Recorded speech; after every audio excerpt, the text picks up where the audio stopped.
ताज्या आणि सुपरफास्ट बातम्या पाहण्यासाठी स्वराज्य न्यूज मराठीला सबस्क्राईब करा आणि बेल बटन प्रेस करा। माजी पालकमंत्री आमदार विजयकुमार देशमुख यांच्या निधीतून छत्रपती संभाजी महाराज पुतळा सुशोभीकरण 87 लाख रुपये खर्च करून करण्यात आलेला आहे। आता आपण बघताय प्रत्येक बुरुजावर मावळे बसवलेले आहेत।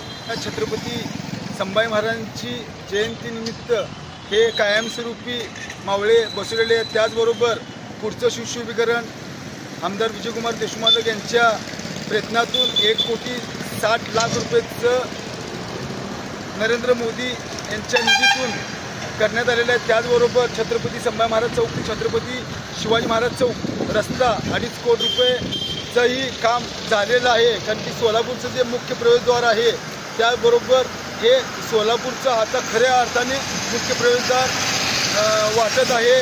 आणि आता लवकरच आमदार विजयकुमार देशमुख यांच्या निधीतून छत्रपती शिवाजी महाराजांच्या पुतळ्याच्या सुशोभीकरणासाठी पण 66 लाख रुपये घेतलेले आहेत। त्याचं पण टेंडर झालेलं आहे, त्याला पण कामाला लवकर सुरुवात होईल।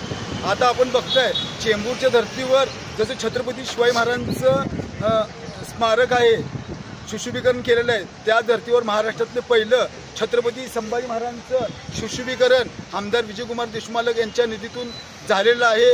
आणि सोलापूरमध्ये उद्या जयंतीनिमित्त आज सगळा चांगला माहोल निर्माण झालेला आहे आणि लोकांना बघण्यासाठी पण हे सुशोभीकरण चांगल्या प्रकारे उपलब्ध झालेलं आहे। जय शिवराय।